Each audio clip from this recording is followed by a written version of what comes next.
Say, man, before we get started with the interview, how you know Bo Jones, man? Yeah.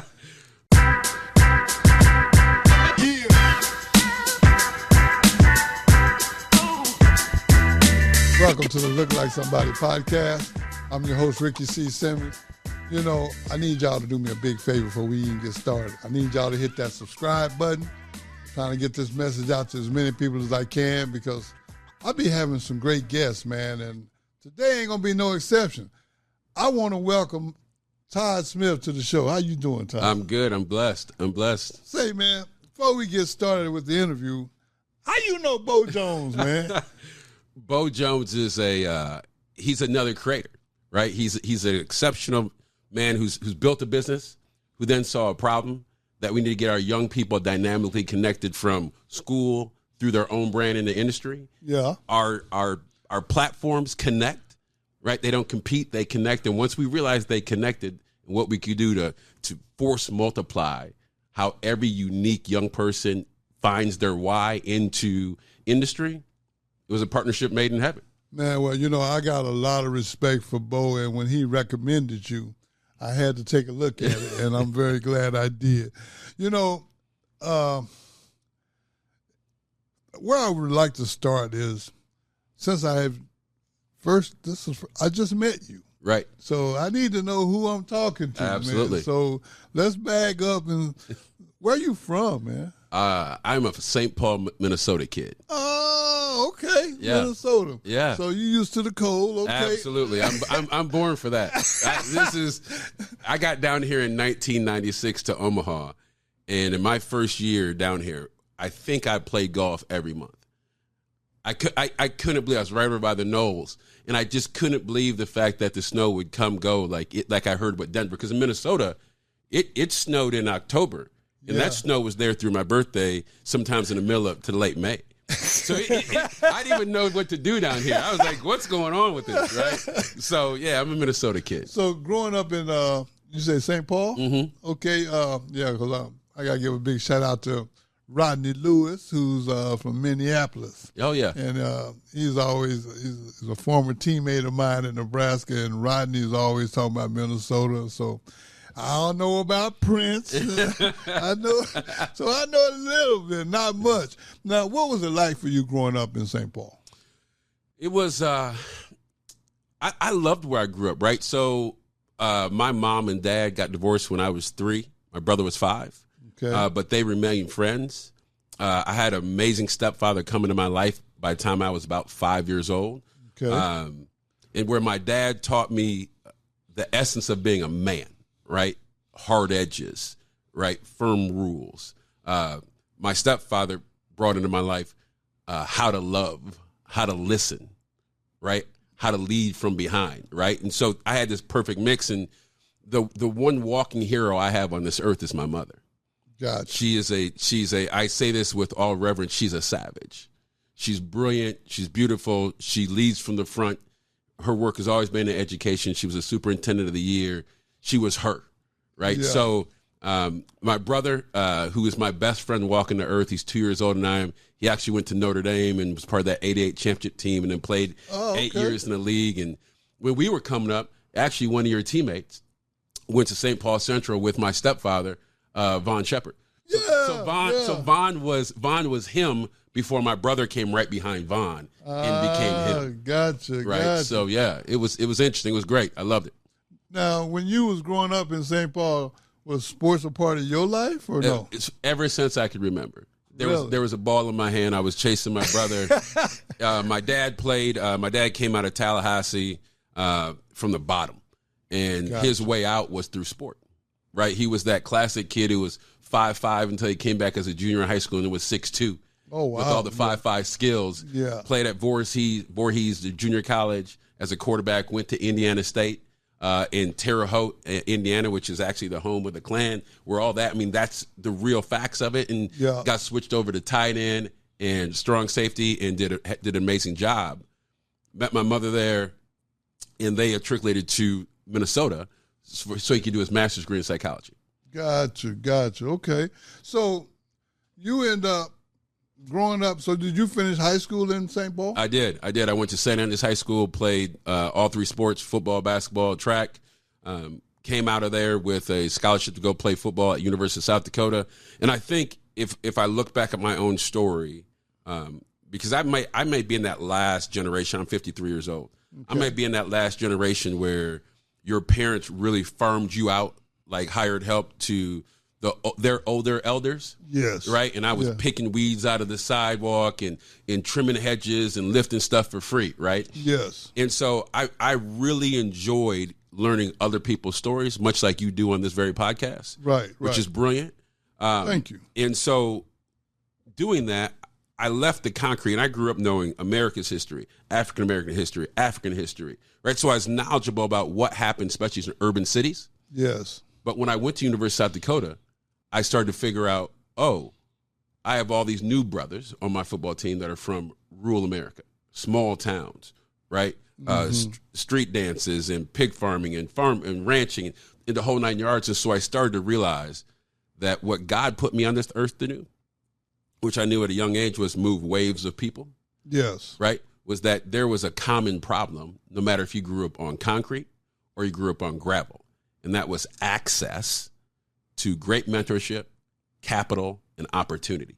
And it just came from different lenses. And so that's when I realized I got to solve this, if that makes sense. Yeah, well, it makes total sense. You know, a lot of times when you come from a different environment and you go, like you say, you get to college and you run into different people, sometimes that's not an easy transition, because usually by the time you're in college, you're not completely set in your ways, but you got a lot of things that you don't want to compromise.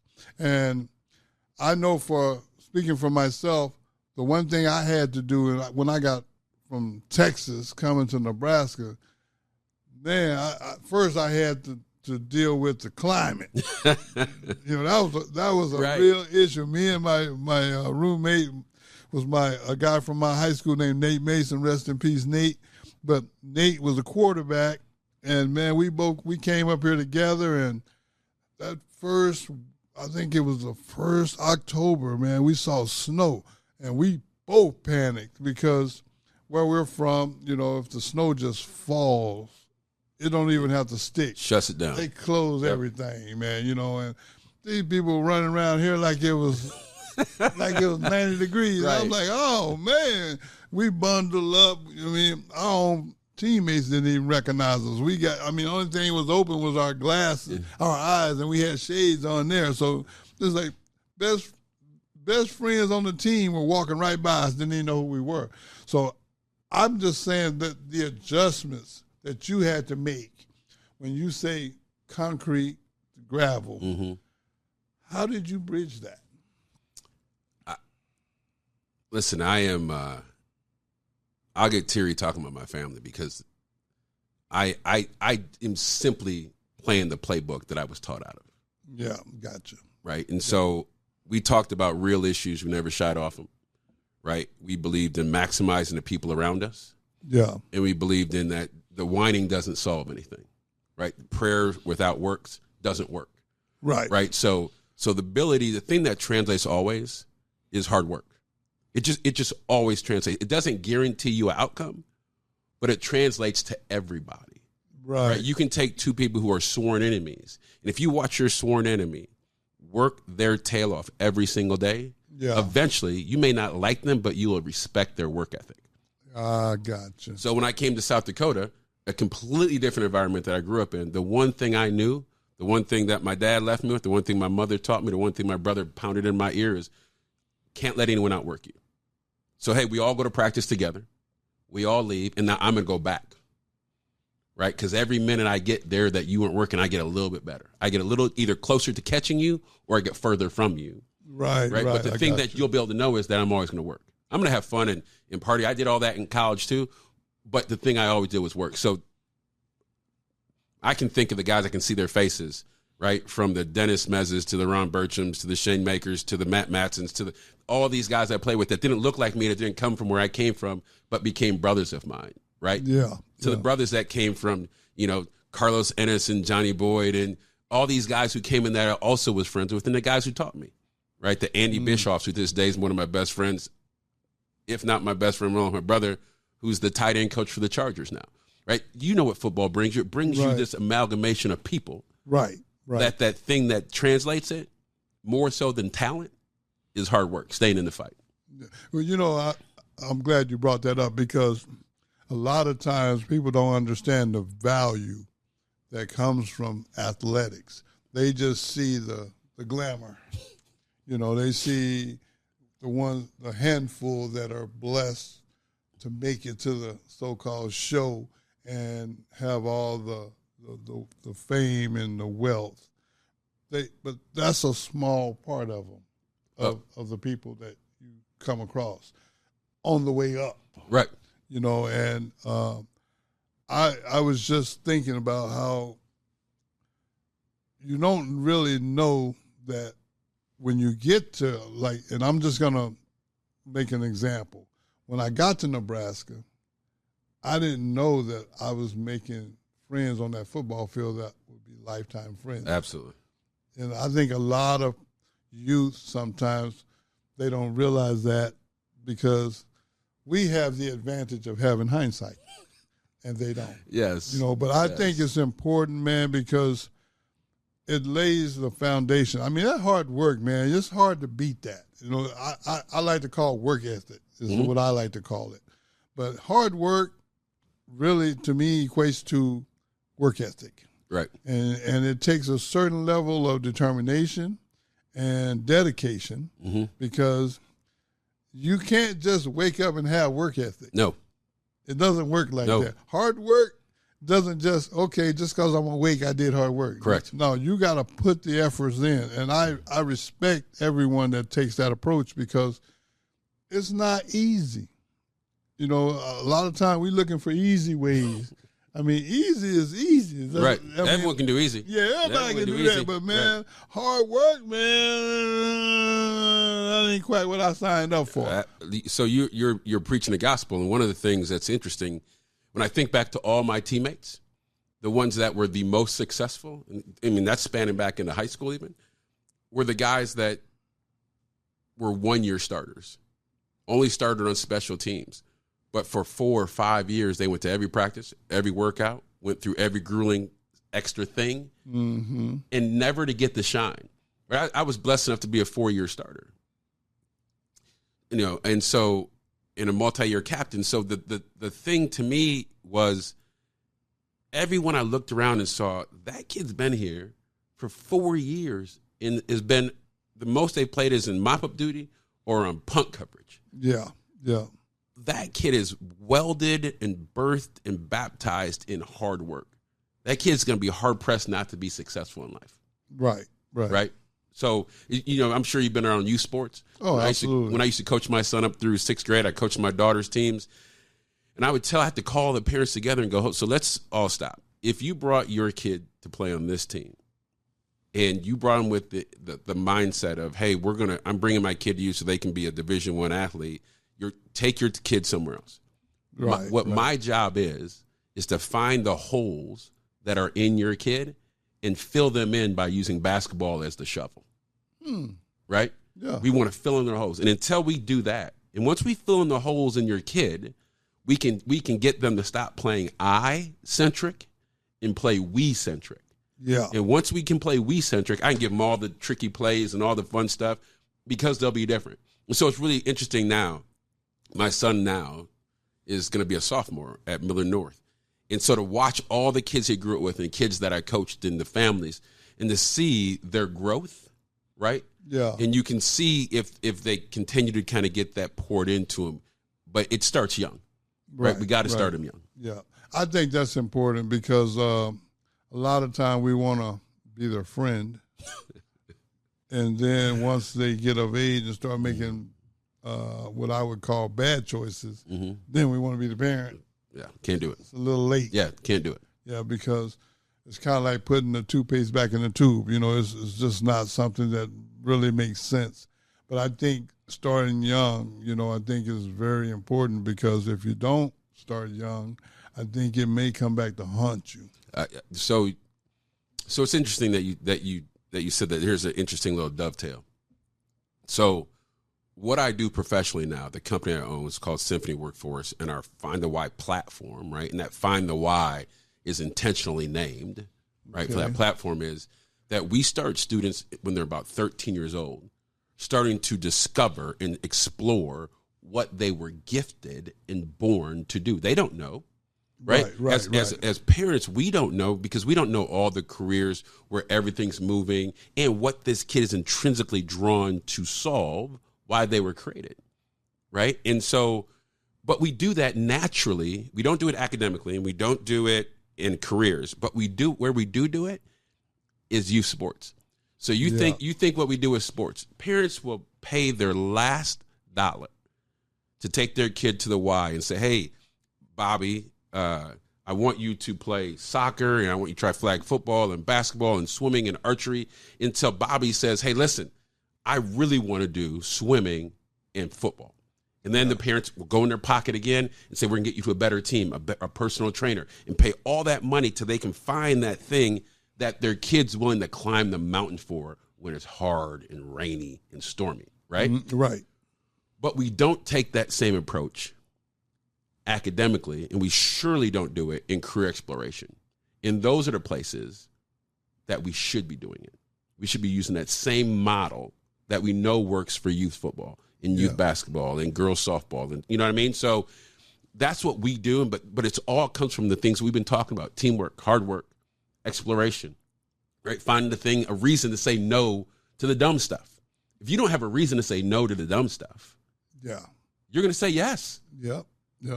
Right. What made you want to create what you created? There was this big gap. There was this repetition of stupid, right? So we continue to have these rates of young men and young women coming into, call it, high school with a lack of knowledge of what they want to do, which then opens them up to making bad choices. Then they get out of high school, and then either they're trapped into low-income jobs for the next 60 years, which then strips all hope and progression, right? And then adds in a lot of generational stuff that we don't want. Right. Or they go into 2-year, or we tell them they have to go to 4-year to accumulate $60, $120, $2,000 worth of debt for a degree they don't even know they want to really use when they're a professional. Yep. So now we've saddled them with something they won't even use. And we call that a success. And we've been doing it forever.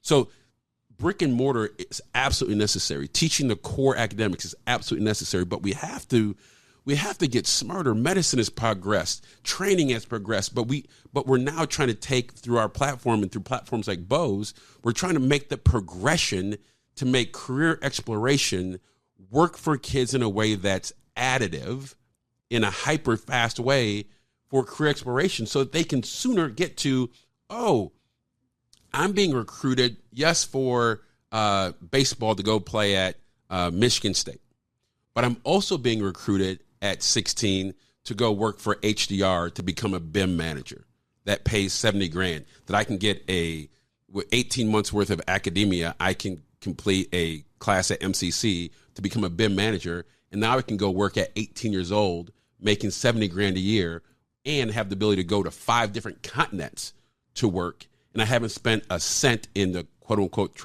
traditional kind of post-secondary academia. That's a better human.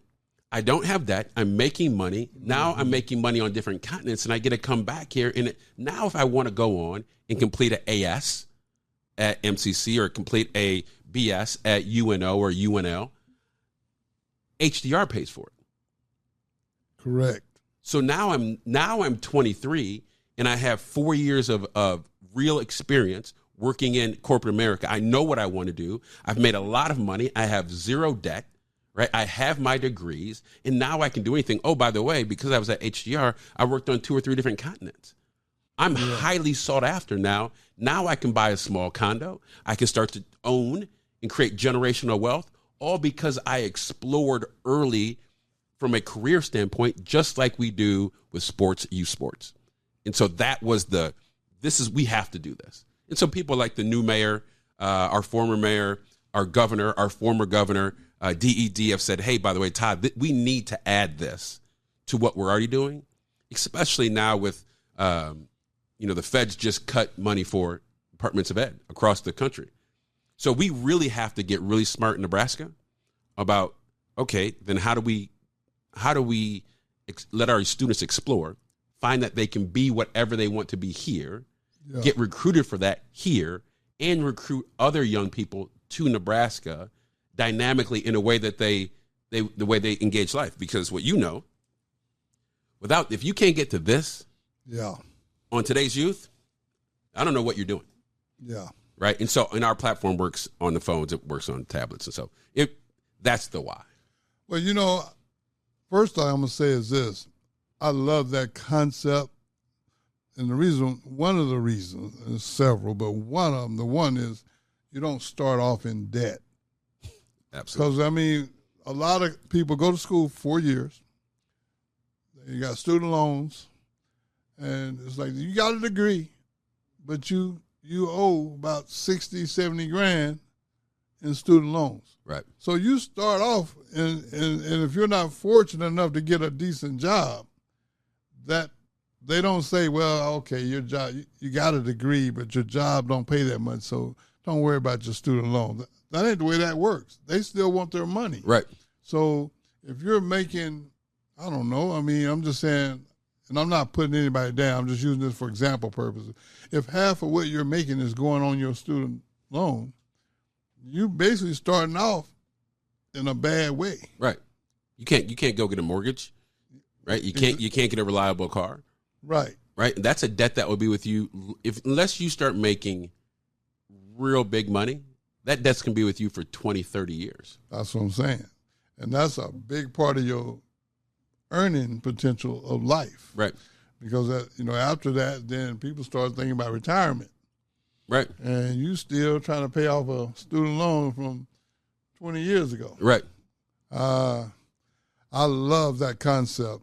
I just, and I think it's even smarter that you guys made it where you can get it on your phones, when you can get it on a tablet.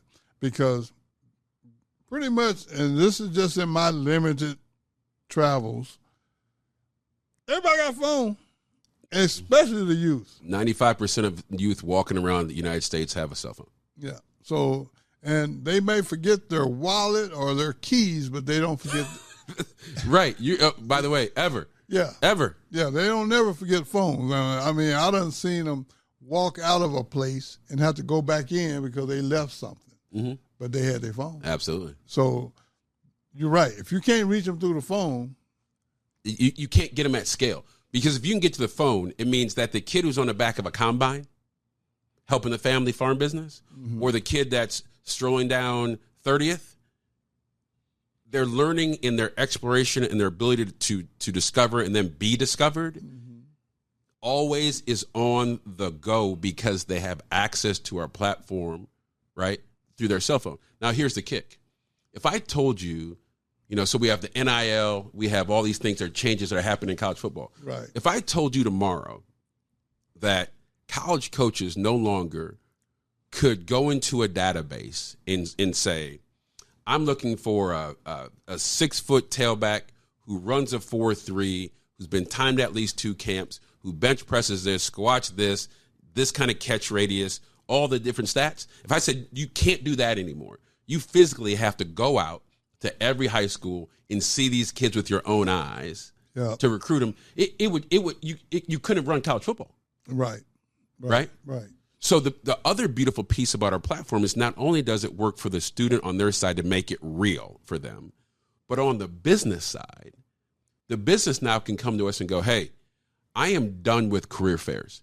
I'm done with squishy balls and pens and swag, or going to high school classrooms or college classrooms where the kids really don't remember who I am, or I'm not cool enough to connect with them, right? That's a waste of my time.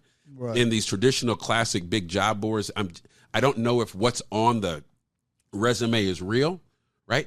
Now they're coming to us because they now get to say, hey, Todd, here are the offers I have for high school graduates. Here are the offers for for 2-year. Here are the offers for kids who want to go to military or for 4-year.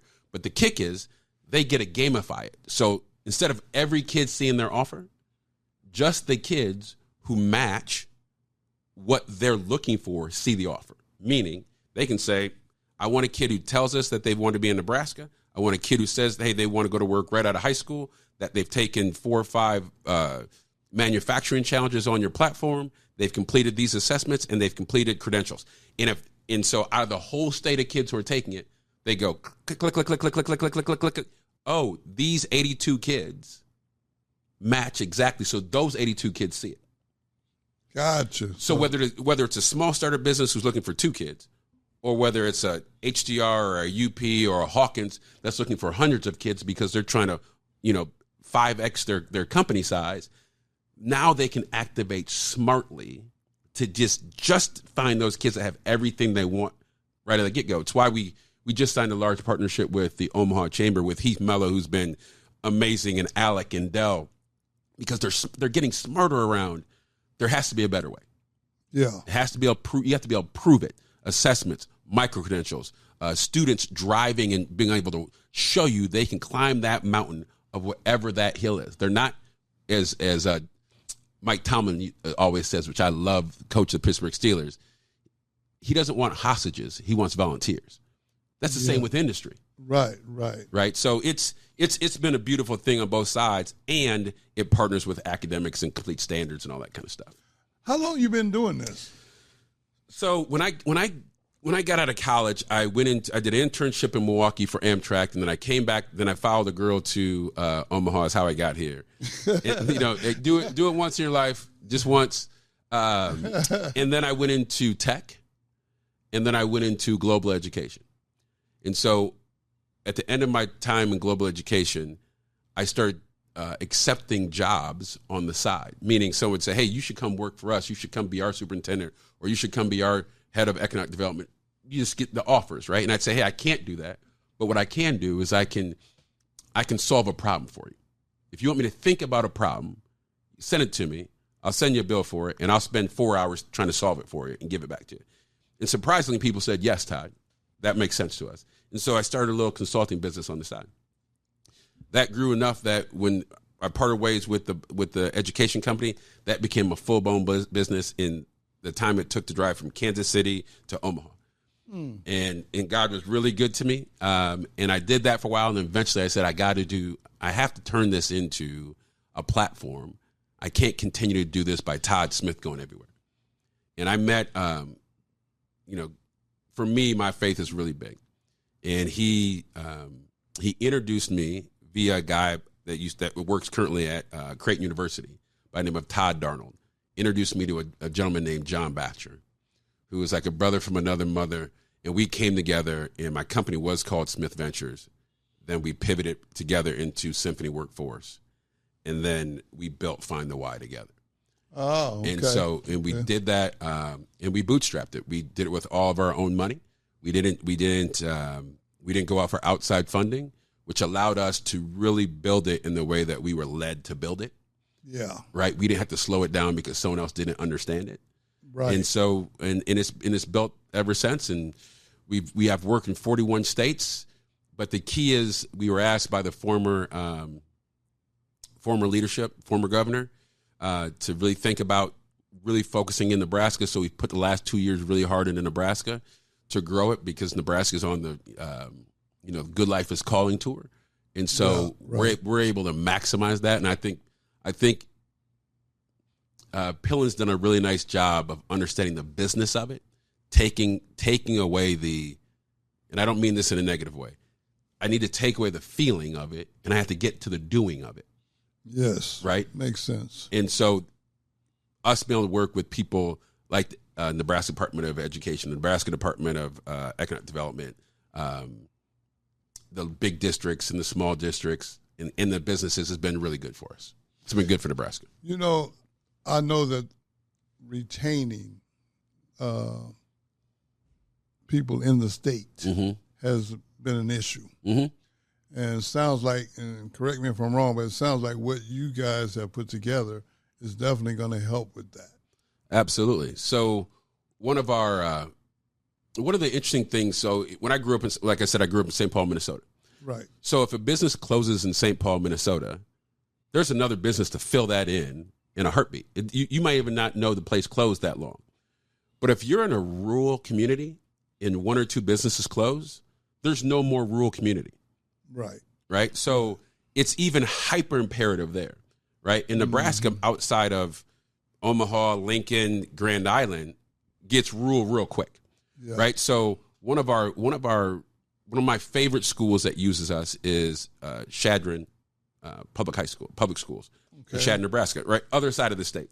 Correct. And so when we drove out there to award kids, because kids win real money, we have $10,000, $20,000 up for prize money every time we have one of our contests. And so I'm in a room with them, and I ask the kids in the room, I'm like, hey, who here believes that the thing they want to do, they can do in Nebraska? Raise your hand. No one raised their hand. Who thinks they have to leave Nebraska to do what you want to do? Every hand shot up.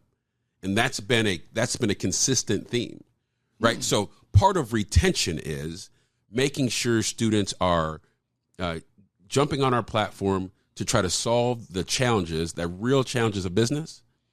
And then they're getting recruited, either job offer, internship, apprenticeship, scholarship, micro internship, right? The list goes on, so that they can realize, oh, now I know what I want to do, and I know that I can do that here in Nebraska. Matter of fact, I can do it within inside 50 miles, within inside 25 miles, inside 100 miles of my hometown. Okay. So now I don't have to leave Shadron. I don't have to leave Battle Creek. I don't have to leave Norfolk. I don't have to leave Lexington. I can figure out a way to bring the money I make in Nebraska back to my community, right? And possibly buy a business from someone who's there and then upgrade it, right? So Nebraska's 2 million people, and it's dwindling in headcount. Yes. Right? It is, by any metric, if I tell you, how can we know if a young person's struggling?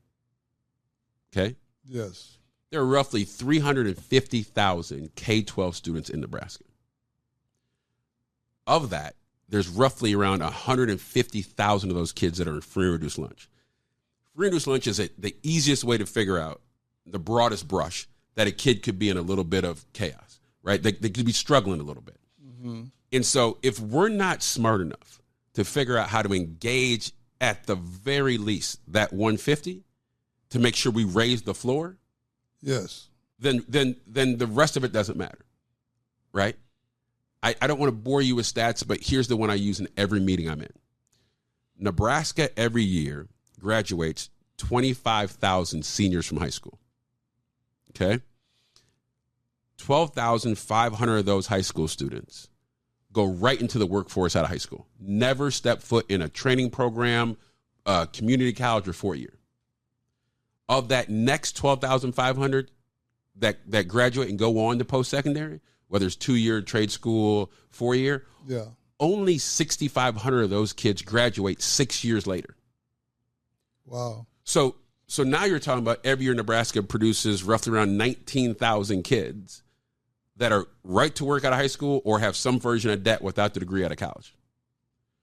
So the thing that we have to do as Nebraska, and those kids are all talented in some unique way, we just got to find it, is we have to get that group of students, that 19,000, in the micro-credentials early, figuring out how to get recruited into these 50, 60, 70,000 jobs that are littered out there, right? They just have to find it and then figure out a way to get there without debt, and they can do that through us without the debt. Now, you mentioned something about challenges where you pay kids. Mm-hmm. Explain that to me.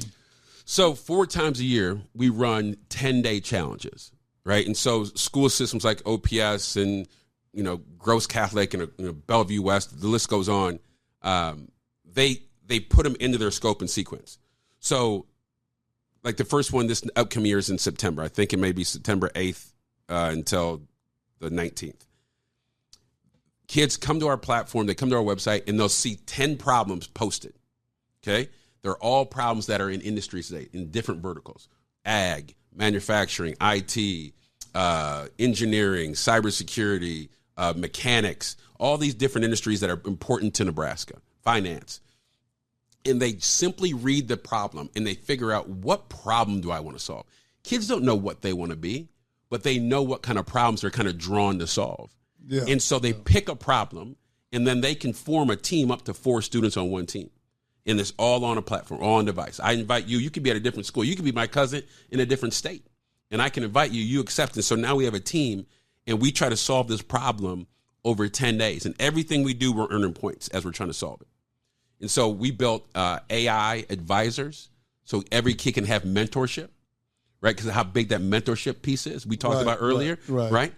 And so they're always getting advice as they're trying to solve this. And so if you have a team and they're called Team Huskers, and I have a team called Team Yotes, and so I can see your team name and I can see how many points you're earning, but I can't see your work, right? Okay, and vice versa. So what do you think kids who have grown up gaming do? When they go to sleep and they're in 5th place, they wake up, they're in 75th place. What do you think they do? They jump right back on and start trying to solve again. Right. Through those 10 days, they also take 5 different assessments. They take the DISC, the 20 tenets. They take a My Story. They take the one that I like the most is the Peer 360.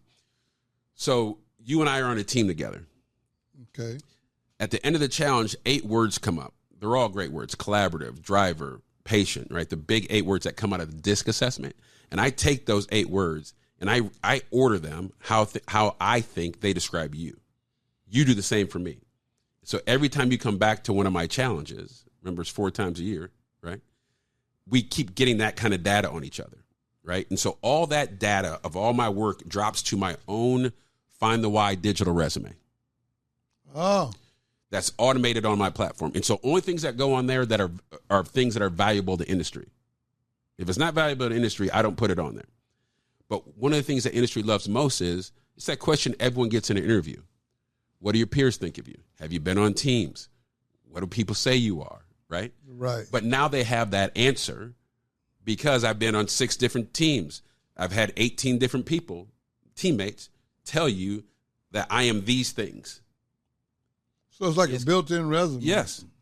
We're done with the resume that, hey, I worked at Dairy Queen, I did Meals on Wheels, and I have a 2.5 GPA. That doesn't tell industry anything that they want to know. Right. Man, I'm blown away by this because, I mean, first of all, it's definitely new because I never heard of that growing up at all. So the fact that you were willing to put something like this together with your business partner, I think there's really, what you've done is you've eliminated the excuse for kids to be successful. I shouldn't say kids, but the youth to be successful.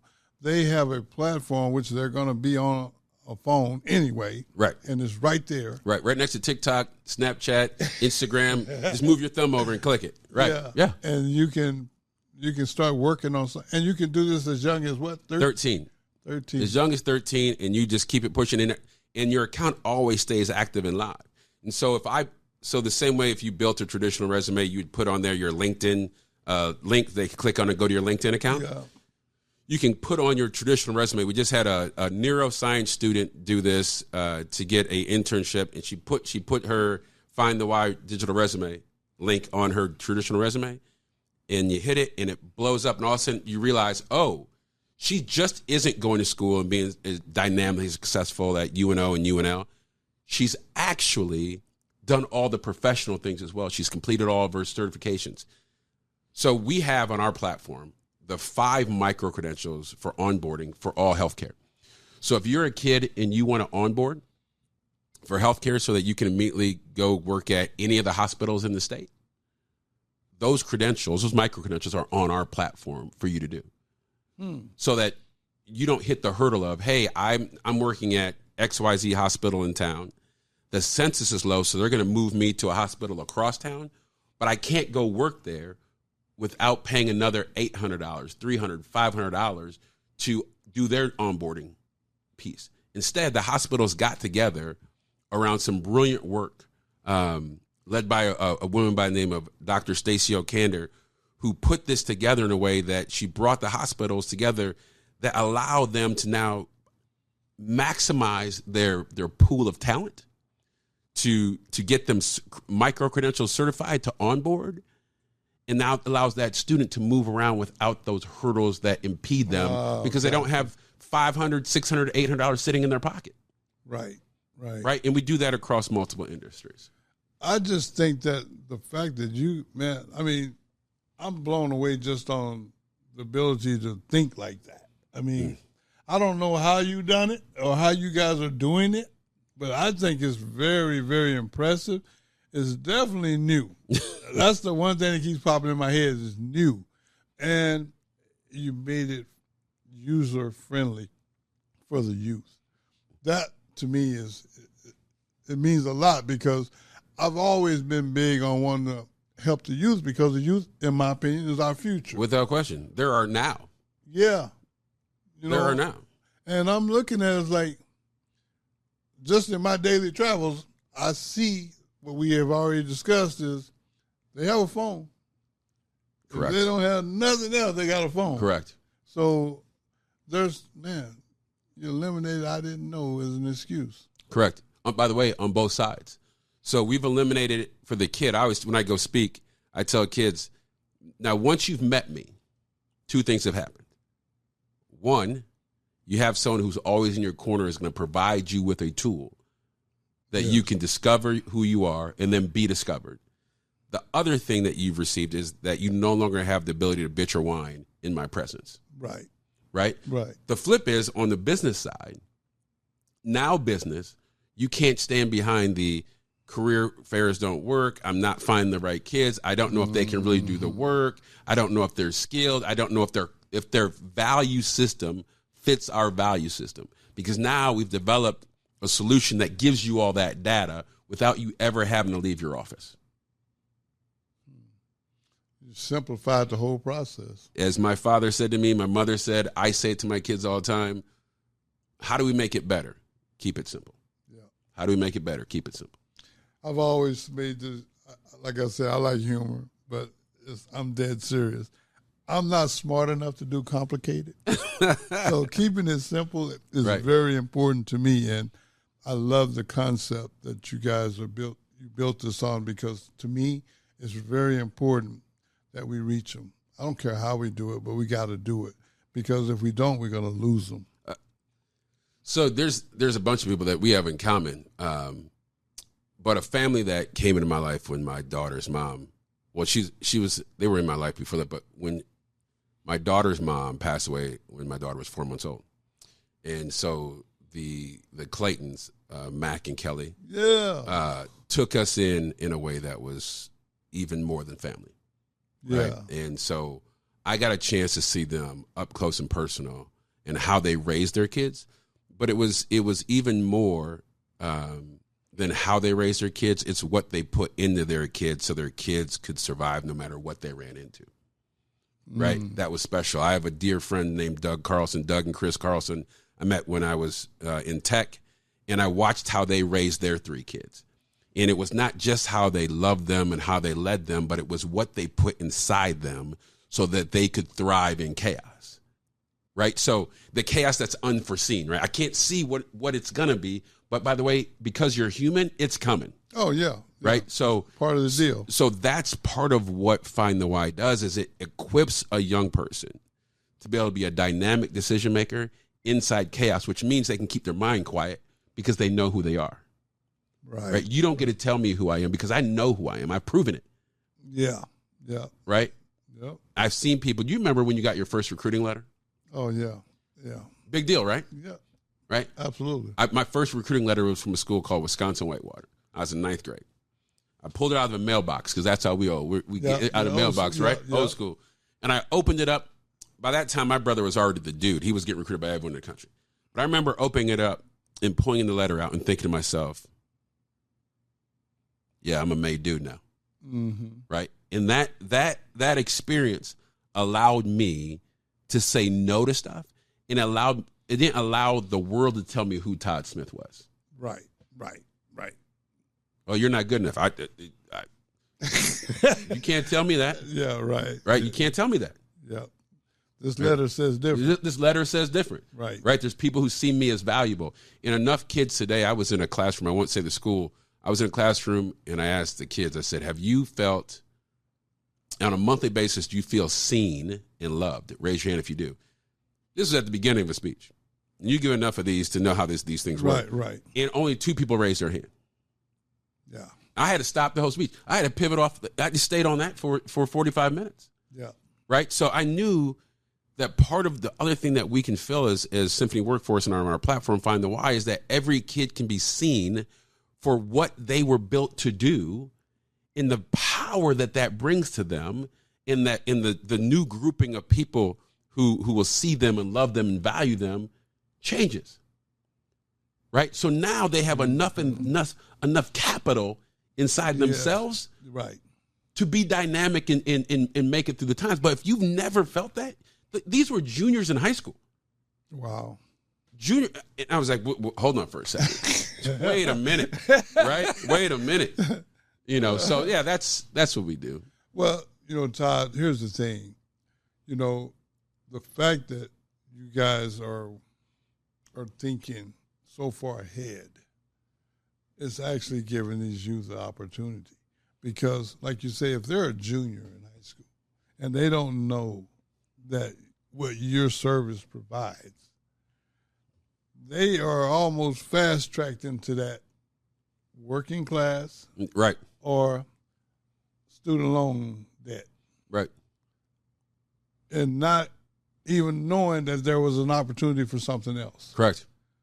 That's amazing to me. Sister, I'll do you one better. So we've talked about kids coming through the standard system, right, of school, and being dynamic and not having debt and finding their way through certifications and assessments and gamified to get recruited into dynamic roles where they can become good mothers, fathers, community members, but also dynamic earners, right? The place that our platform hasn't taken hold of yet that I want it to is in reentry. So if you are a young person who's been caught up in a couple bad decisions and you've gone to court and the judge says, hey, by the way, we're going to put you on probation because we don't really have a spot for you in a facility, so you're going to go back out, right? Or we'll put you in a facility and then you're going to work your way out, or you have to go to the adult facilities, right? Yes. When people come out, if they don't come out to a better situation where they've been recruited into it, where they can make more than they were making on whatever side hustle that got them into trouble, right, they're going right back into trouble. Oh, yeah. And it's not even close. Right. And there's so many different organizations that say, yeah, we really do. We want to work with recidivism. We want to shorten that down. We'll take kids with background or adults with background issues, but they don't put their money where their mouth is, right? So on our platform, one of the ways I envision it is that as soon as a young person or someone in incarceration, an adult, you get 2 years out, 3 months out, you need to get on our platform. Start taking challenges, doing assessments that matter to industry, taking our short micro credentials, and getting recruited and matching with companies who authentically will hire people with justice involved backgrounds. Because then when you come in, you're not the person that the company goes, oh, we just took Bobby because we're just trying to do right and fill a quota. Yeah, for someone, and we get tax credit for it, right? Yeah. Instead, they're saying Bobby has all these valuable traits that we assessed that mean something to us. Bobby completed 19 micro credentials while working his way back into society, and Bobby has these other proven assets that matter to where we're going strategically as a business. So Bobby shows up. Bobby's just Bobby who's hyper talented. Bobby's not Bobby the felon, Bobby the justice involved, right. Bobby the juvenile. And that to me is a game changer because you can do it at scale.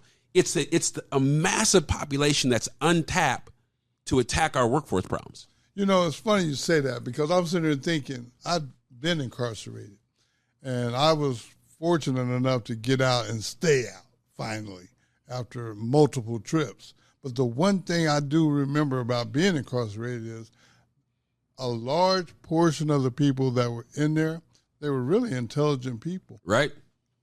They really were. I've met some of the smartest people I know incarcerated, but they didn't have the option. Correct. Or they didn't have the opportunity to use their smarts or their intelligence in a productive way. If you are a criminal mastermind, you are 2 degrees away from being a CEO of a company. I agree with that. It's the same skill set. We just got to point it in a different direction. Correct. Right, and you got to get a chance. Here's you mentioned a word that I use a lot in my house. My kids get sick of it.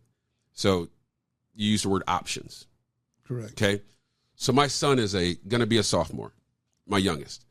He's 6'5". He's just cresting up on 200 pounds. He's a real good basketball player and he's a really good pitcher.